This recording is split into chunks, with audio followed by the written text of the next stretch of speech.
વલસાડ જિલ્લામાં વરસાદ બાદ અનેક વિસ્તારમાં રોડ તૂટી જવાની ઘટના બની, જેને કારણે અનેક રજૂઆતો કરવામાં આવી।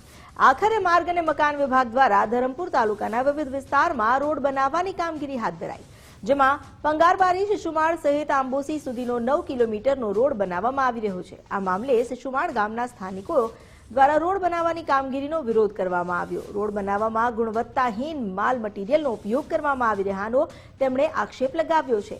કોન્ટ્રાક્ટરને સમગ્ર મામલે રજૂઆતો કરવામાં આવી, પરંતુ કોન્ટ્રાક્ટર દ્વારા પોતાની મનમાની ચલાવતા ગ્રામજનોએ ભારે વિરોધ કર્યો। તાત્કાલિક ધોરણે કાર્યવાહી કરવામાં આવે અને કોન્ટ્રાક્ટરને બ્લેકલિસ્ટ કરવામાં આવે તેવી પણ માંગ ઉઠી છે। આ 2 કરોડથી વધુના કામમાં ભ્રષ્ટાચારની પણ તપાસ કરવામાં આવે તેવી સ્થાનિકોએ માંગ કરી છે।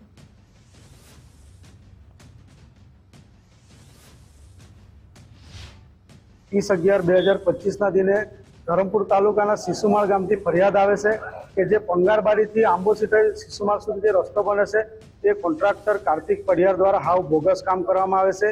જે બાબતની જાણ અમે લાગતા અધિકારીને કરી હતી।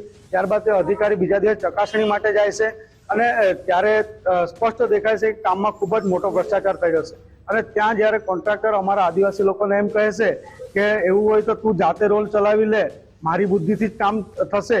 એ કોન્ટ્રાક્ટરને મારે કહેવું છે તારે તારી બુદ્ધિથી જ કામ કરવું હોય ને તો અમારા આદિવાસી વિસ્તારમાં તારી જરૂર નથી, કારણ કે આવા બહુ બધા કોન્ટ્રાક્ટરો છે અને તમે કઈ અમારા આદિવાસી લોકો પર કે આ રસ્તાના કામમાં કઈ અમારા પર ઉપકાર નથી કરતા।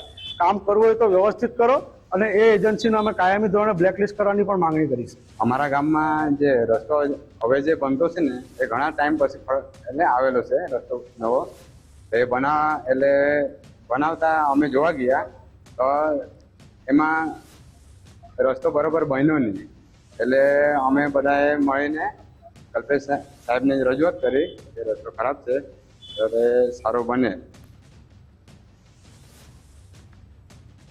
રસ્તા માટે આવેલા કલ્પેશભાઈને વાત કરી, બહુ ખરાબ રસ્તો બન્યો એટલે એના માટે ફરિયાદ કરી। બહુ ખરાબ રસ્તો બન્યો, હાથ લગાવે એટલે તૂટી જાય। જરા સારો રસ્તો બનવા જોઈએ એના માટે આવ્યા છે અમે।